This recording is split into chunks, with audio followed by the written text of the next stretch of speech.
So hey, what's up guys? My name is Haya Fayaz and today I'm going to cover the topic of swap contracts mainly. Although at the same time I will also cover options, futures like I did last time because this question is a lot about derivative contracts. And at the same time, I'll also cover a bit about centralized treasury, decentralized treasury function, the salam contracts, which are a part of Islamic banking, and yeah, that's pretty much it. So let's start with our question. It's a large multinational company and it's planning to borrow about 18 million. And I'm just giving a gist of the question. And at the same time, it has got these two choices, fixed rate of 5.5 or variable rate of LIBOR plus 40 basis points. LIBOR is at 3.8, so 3.8 plus 40 basis points. And but they feel that it could either increase or decrease by 0.5. There's some uncertainty in the coming months. When are they expecting to borrow? On 1 Feb. So today is 1 December 2014. December, Jan. Okay, I've got 2 months till I have to borrow, right? Till the time of me borrowing. But I will enter into a futures contract today. That's what I'm understanding from what I'm reading. Futures or options, whatever. Options against futures. So I would say both of them.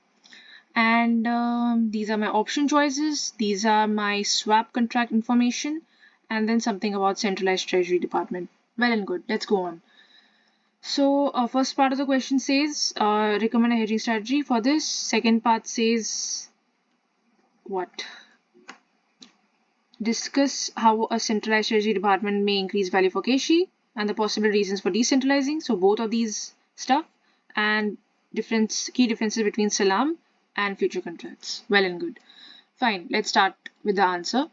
So I'm going to solve this question live. Keshi.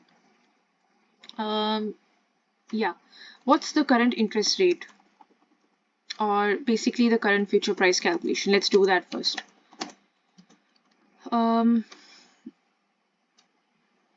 It's equal to 3.8, right? 3.8 plus not the 40 basis points. 1 minute. So this is the future interest rate. I have accommodated the 0.5% rise. So I should write in case if there is a 0.5% rise. Why I'm writing this? Because there are two scenarios in this question. One is a 0.5 rise, one is a 0.5 decrease. So I have to calculate my answers in each of the cases, right? So let's move forward. 4.52 is accommodated with the 0.5 rise and the 0.22 basis risk, which I just explained on 1 Feb. That is going to be the basis risk. I am taking 1 Feb because that is the date when I'm going to enter into the loan contract and when I'm actually supposed to settle for the futures price, for the futures contract, right? So that I can net off the gain and so on. Yeah, that story. So what is my future futures price?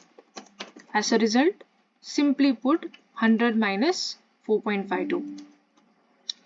As simple as that. That's 95.48. Okay. 95.48. And when we enter into an option contract, and I'll have to try both the strike prices for that purpose. What will I choose? Puts or calls? It's simple. When we are expecting a rise, we should simply go for put. That means create a short position now and then that means sell now and buy later. That's what put does. Creating a short position for the person. So we will have to create a short position now, sell now and buy later. Why buy later? Because when there is a 0.5 rise, automatically the futures price will fall down and the contract will become beneficial. Because we will sell now at a higher price and buy later at a lower price. That is the whole concept. Basically, you will be at a benefit if you are going to create a short position, and that can only be possible through a put option contract. So put option at 95.5 with a strike price of 0.662. Now we'll just deal with rates here. Okay, I'll just calculate lock-in rates here. So first of all, my interest cost is equal to how much? 3.8, okay, plus 40 basis points. At current, it is 40 basis points. Then what we will do? First, yes, we'll have to calculate the gain. So my futures price is 95.48 and my put option price is 95.5. So what did I say? When is put option in the money? It is beneficial or referred to as in the money according to the financial management concept when the put option price is exceeding the future price. So here clearly 95.5 is exceeding 95.48 and therefore it is a gain for us. So 95.5 minus 95.48 gain for us, 0.02 gain. Okay. What's the premium associated with it? Is equal to 0.662. Okay, 0.662. It's a cost for us. So 4.2 minus 0.02 plus 0.662. Why plus? Because it's a cost.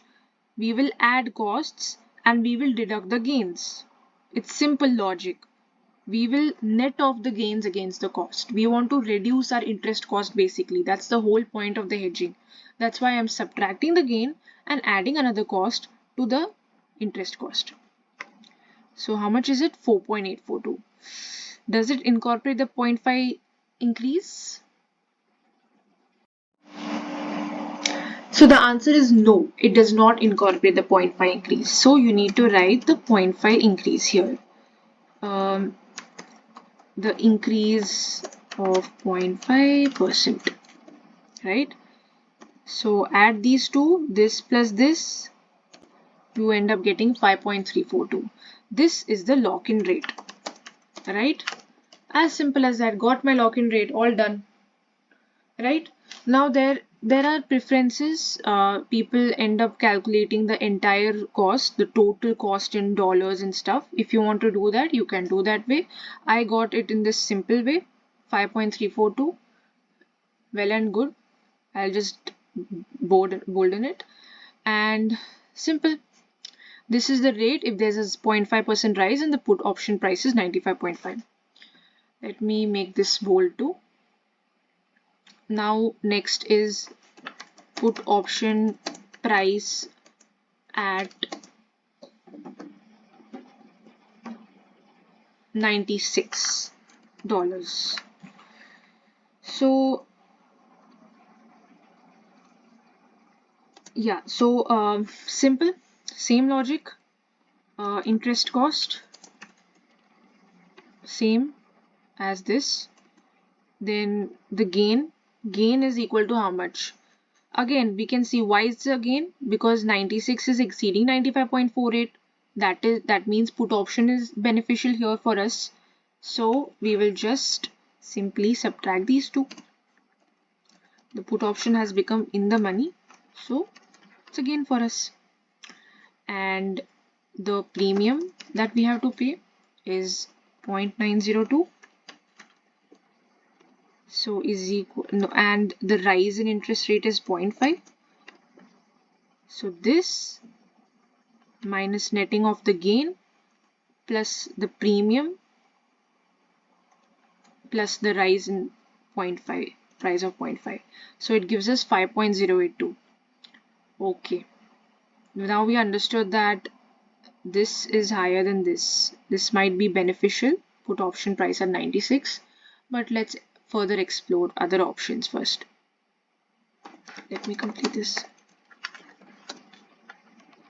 Okay, now if there is a fall in interest rate by 0.5%,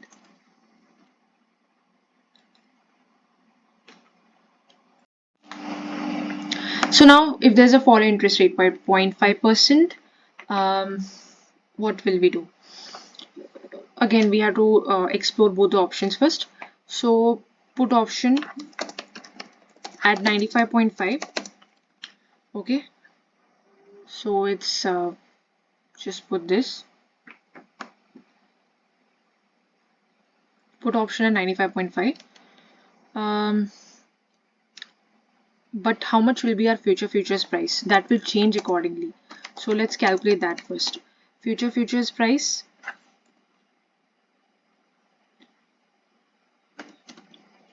it depends on the interest rate and stuff. So our interest rate was 3.8 minus 0.5 plus the same 22 points basis risk as usual. So where did I take these figures from? 1 Feb 22 points basis risk, 3.8 the original price, and the fall of minus 0.5 incorporated here. Okay, because this is the scenario we are calculating of fall in interest rate. So it's 3.52, which means our future price will be 100 minus 3.52,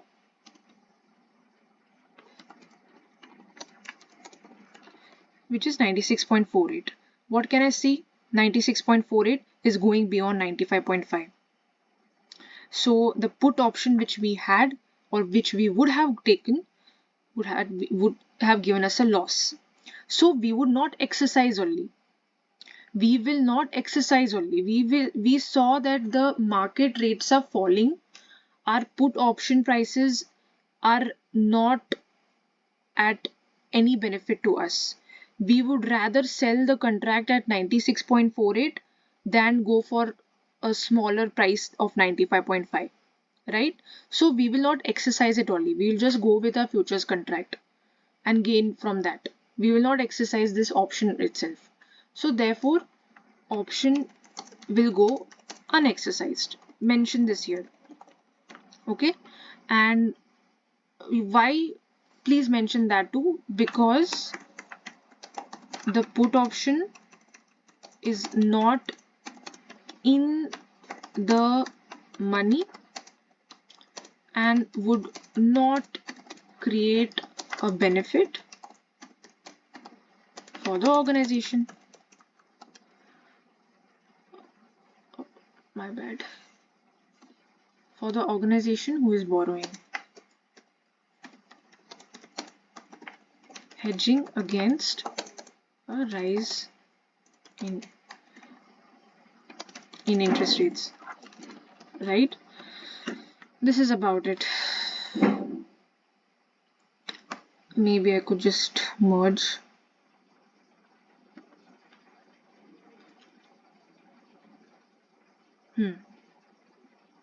This is the answer for this part. However, we still have to calculate the costs associated with this put option, which we would have entered, because we have paid premium anyhow, whether we are going to exercise or not. So premium is how much for this contract? Premium is about 0.662, right? 0.662. The fall in interest rate is 0.5. The interest cost for us is how much? The 3.8, the original, plus 40 basis points, right? 0.4. 40 basis points, which is our original current interest rate, plus 40 basis points and 3.8, correct? So as simple as that. Therefore, our lock-in rate would be is equal to no, sorry, not this. The interest cost minus the fall plus the premium. So 4.362 is our lock-in rate here. Now, similarly for put option at 96, The premium was 0.9, not 2, and fall of 0.5, right? Subtract this, and the the actual interest cost, which was 3.8 plus 0.4 is equal to this minus this plus this. Exact same thing, because what I said, 96 is still smaller than our 96.48. It would be more beneficial for us to sell at 96.48 than 96. So we would let the option go unexercised. Same thing which you mentioned here has to be mentioned here too. Please complete your answer, and just remember that this is how we calculate it. Include the premium regardless of you exercising or not, right? Now let's come to the second part of the question, that is finding out about the rate through the swap contract which is offered by the bank. So there are certain rates offered by the bank, LIBOR plus 30 basis points and a fixed rate of 4.6 to KSHE with 70% benefits that are accrued in the swap contract taken by KSHE. While KSHE's rates are LIBOR plus 40 basis points and fixed rate of 5.5. So let me incorporate all of this in a table, right? So fixed, you need to formulate this. Follow these steps and swap contracts will become very easy for you.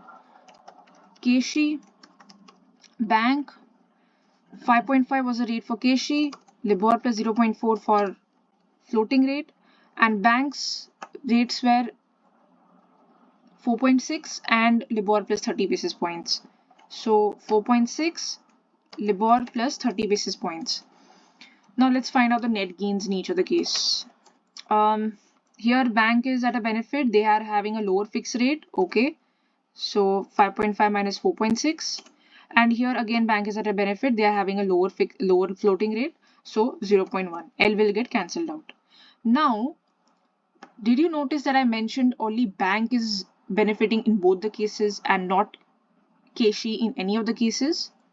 So if that is the case, we are going to do 0.9 minus 0.1 for calculating the net gain in this contract. The total gain, the net gain that will be gained, 70% of which will be gained by KSHE. But if it would have been, if KSHE would have one of the rates beneficial for them and bank would have one rate beneficial for them, then I would have added these two gains. But since it's not like that, since it's only one party benefiting, I will subtract these two. So we end up getting net gain of 0.9 minus 0.1, which is 0.8. Now let's find out the lock-in rate under this contract for our KSHE. So what is beneficial for bank?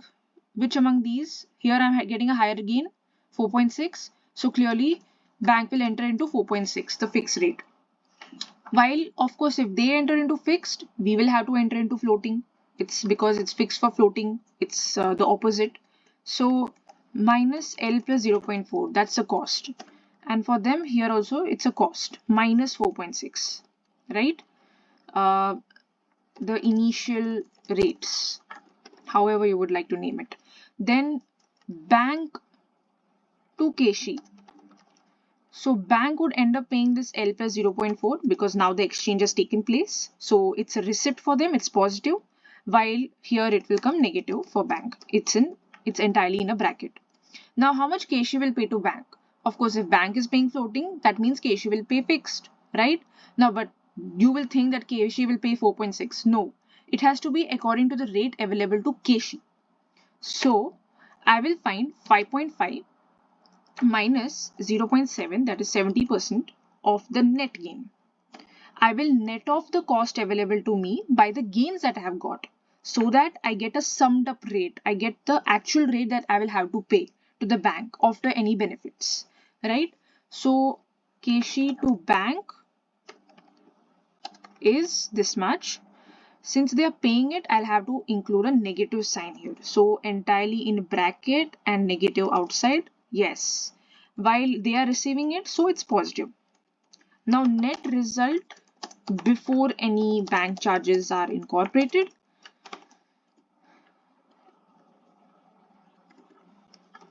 That is, this both will get cancelled out. It's merely just minus 4.94. And here I will find out in an easy way. This plus this positive rate, okay, minus 0.4. Anything in a bracket is negative. So if we expand this, it will be minus L minus 0.4. So I'll write minus 0.4 here. I end up getting minus. So what is my net result? Minus L minus 0.06. I remove the minus out. How will I express it in the bracket? L plus 0.06. That is the rate available to the bank. Now, how much was the bank rate? I think it was 10 basis points. So, how much is it? 10 basis points for the swap. Roseau Bank is charging. So, we will take minus 0.1 here. It's a charge, so it is negative. And this plus this will give us the net interest cost for KC under the swap contract, 5.04. Now, of course, don't calculate this. This is not the part of the answer. Like, we don't have to calculate for the bank. Neither bank will charge 10 basis points for its own self, right? They won't do that. It's about KC. What is the lock-in rate for KC under each of the cases? So we end up getting this. That's all for swap. This calculation is very important and very simple if you understand it. Please practice it. And I'll also solve some more questions now related to swaps. But for now, in this particular question, what do we see? We see that put option price, when we take these two put options, in case of rises, I will get 5.3, 5.082. In case of fall, 4.3, 4.602. And this is in case of rise, fall, everything. 5.04 is the thing. 5.04 is the price of the contract, right? So what do we decide? What is the most feasible option? I would rather say you should write it down in a box so that the confusion goes away. So interest rate rises by 0.5% when interest rate falls by 0.5%. Put option at the rate of 95. How much was the price? 95.5. Then at the rate of 96, right? Then at the rate, sorry, my bad. What's going on?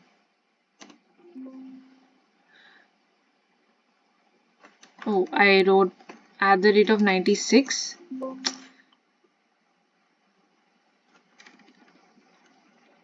At 96. Then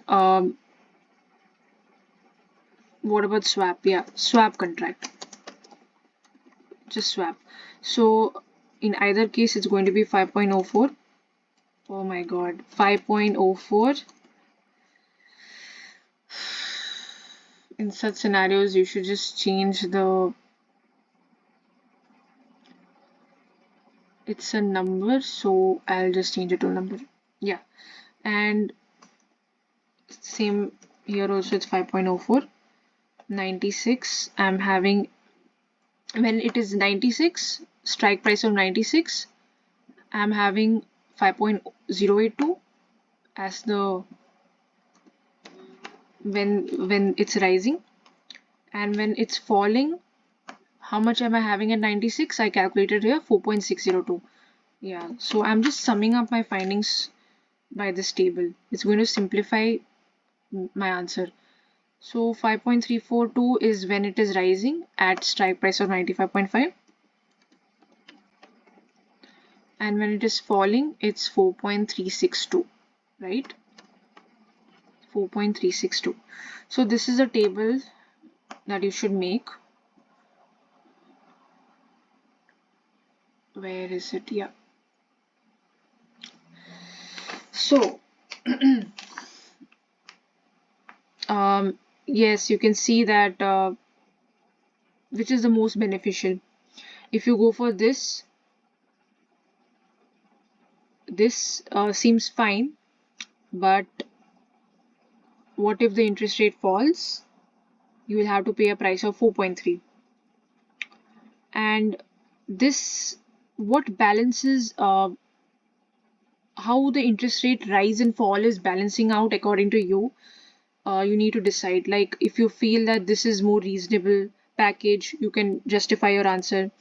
If you feel swap is more reasonable at any fall or rise, it's going to give me the same fixed 5.04, and it is way smaller than the fixed price. The price, wait, I forgot to mention that.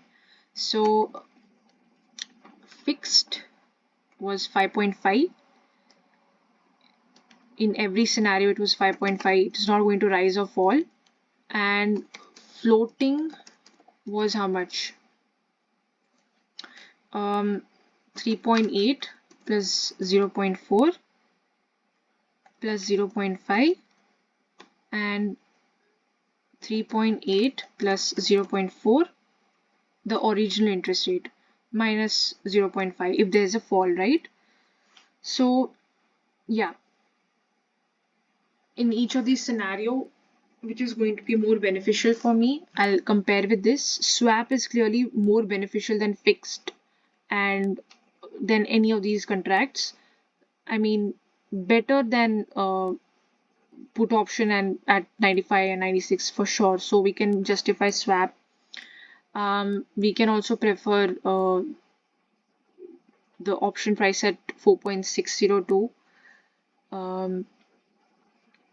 because it kind of like gives a smaller interest rate when there's a rise by 0.05 by 0.5%, and when the interest rate falls, although it is definitely higher than the 4.3, but it's still justifiable. Like I can, like really, even this could be fine for you. Depends what you call more beneficial.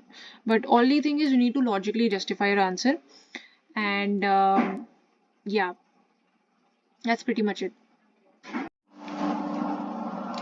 So the next part of the question covers the benefits of centralized and a decentralized treasury department, because the CEO and the CFO seems to be arguing about this.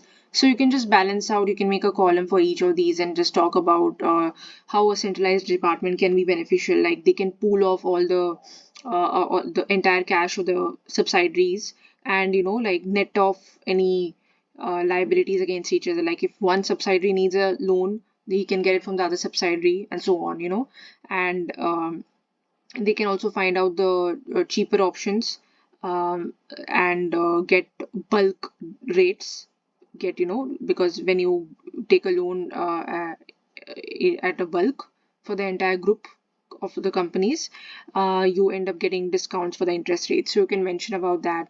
And plus their expertise, they're experts in the centralized treasury department always. So their expertise can be very beneficial for the entire firm, the entire organization, the entire group of organizations. So this can be about centralized, but about decentralized, there's a local team. For every subsidiary, there can be a local treasury team which will guide them about what could be the risk and returns that is beneficial for the subsidiary locally.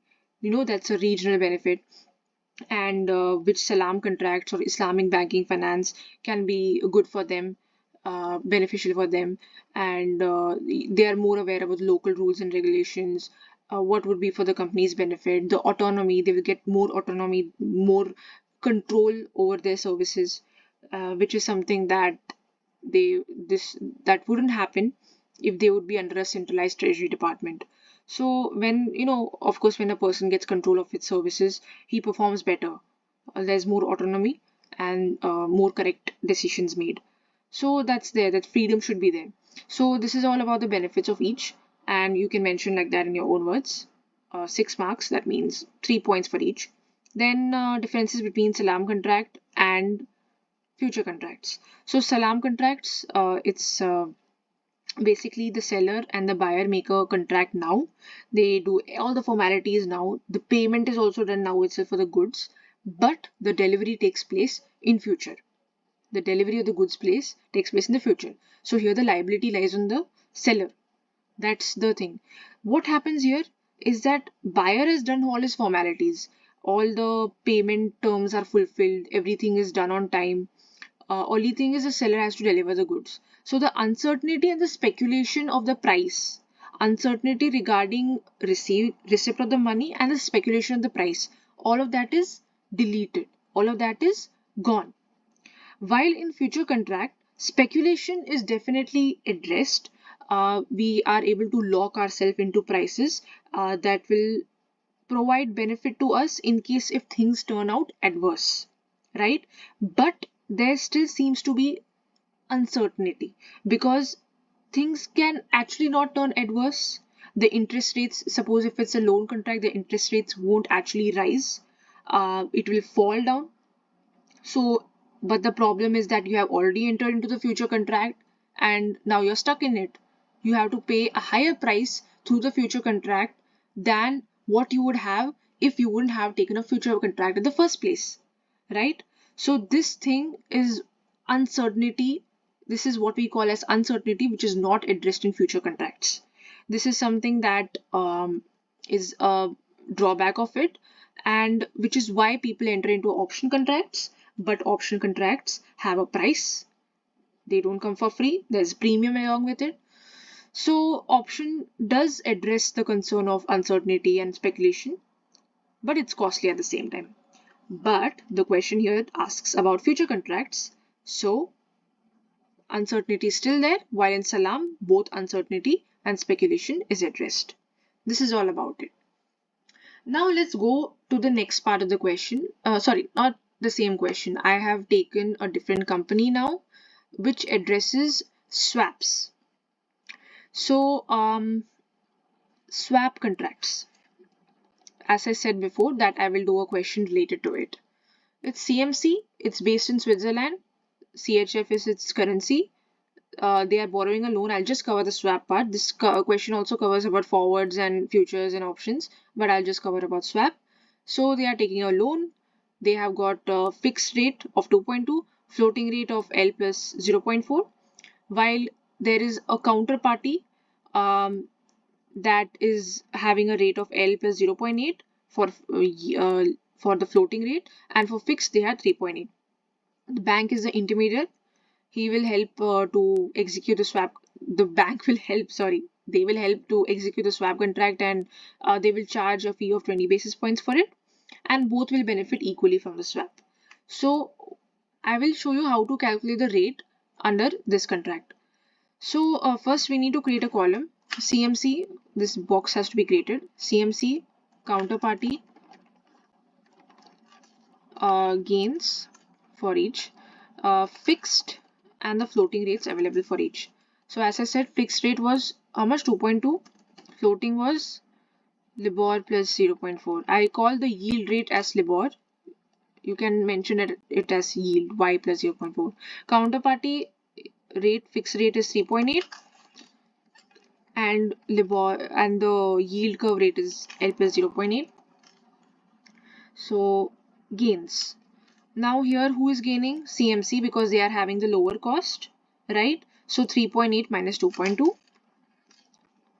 And here who is gaining? Again CMC is gaining. Okay. So clearly it can be seen L will cancel out, 0.8 minus 0.4. Okay. Now only one party is gaining in each of the cases. We can clearly see that. So when that is the case, the net gains will be found out like this. 1.6 minus 0.4. 1.7, sorry, 1.2. So that's the net gain. However, if each of the parties would have gained, that means counterparty would also have a beneficial gain, sorry, a beneficial rate, and CMC would also have a beneficial rate, we would have added these two gains respectively, right? But clearly CMC is gaining. Only CMC is gaining in either of the cases, fixed or floating, right? Now let's calculate the rate applicable under this contract. So Again, let's write these two. So CMC will enter into which? What is more beneficial for CMC? Where they are getting higher gains? In the place where there is 1.6. That is fixed rate. So they will enter into 2.2 contract, the 2.2 fixed rate first. While counterparty will have to enter into L plus 0.8 because it's a fixed for floating contract. It's not like counterparty will enter into 3.8. They also enter into fixed. The contract is about floating for fixed or fixed for floating. The opposite. So if they have entered for fixed, counterparty will have to enter for the floating applicable to them. So L plus 0.8 is what is applicable to them, right? Now what happens? CMC will end up paying, CMC will pay the L plus 0.8, right? Because now they'll enter into the floating contract, the floating part, and while they will receive it. Sorry, my bad. This should be in brackets because CMC is paying. The payment will be in brackets. It's a cost. While they will be receiving it, so yeah, it's positive for them. This will eventually cancel out for them. So this is about it. Next, how much the counterparty will pay to CMC is how much? Let's calculate that. So is equal to the rate applicable to them, which is 3.8 minus 1 by 2 into, why am I doing 1 by 2? 1 by 2 because it was mentioned both will equally benefit from the swap. So I will have to net off the gain first from the fixed rate applicable to them. They are going to pay fixed to CMC now, right? So from the fixed rate applicable to counterparty, I will subtract the gains so that I get a lower cost. I have to utilize my gains, right? Counterparty will have to utilize its gains somewhere. So that's where it does. So 3.8 minus 1 by 2 into the net gain in the contract, 3.2. But since it's a cost, I will make it negative by doing this. So minus 3.2, and while they will be receiving plus 3.2. Okay. Now let's find the net result before any bank charges. Bank charges are 0.2. Okay. So how will I find? Minus 2.2. Minus 2.2. I'll manually calculate it. Minus 2.2 plus 3.2, the easy part. Then minus 0.8. Anything in the bracket is negative. So if we expand it, it will be minus L minus 0.8. So I'll take minus 0.8. I'll just take the numericals first. So I get 0.2 as my net result. What does it mean? That means it is minus L plus 0.2. So what will I write it? I will write it L minus 0.2. Now if we expand it, it will be minus L minus of minus 0.2, which means plus 0.2. And that makes sense. That's what I had got. I had got a positive 0.2, and in order to get a positive 0.2, I'll have to put a negative thing inside. So that bracket that is negative into negative becomes positive. That's simple maths. And this is the net result for it, while this 2 gets cancelled and minus 3.2 remains. Now bank charges was fee of 20 basis points minus 0.2 minus 0.2, well and good. So minus L minus 0.2. So in total, sorry, minus L plus 0.2, and this is minus 0.2. So eventually I land at L, the yield curve rate. And how much do I get here? It's minus 3.4, right? Minus 3.4. So the counterparty eventually will end up paying minus 3.4 fixed rate, while CMC will eventually end up paying the yield curve rate, L.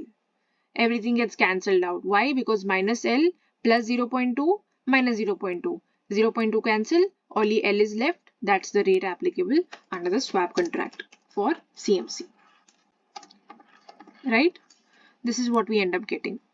So I have made it clear. And this calculation, if you follow this procedure, it will be very useful for you when you're finding out the rate under the swap contract. This is the easiest procedure, and this is something that not many really teach. And when I had got to know about this procedure first, my life was made easier. I could solve many swap contract questions just because of this method. So you also follow the same steps, follow this procedure, and ace your swap contract question. Thank you and have a nice day.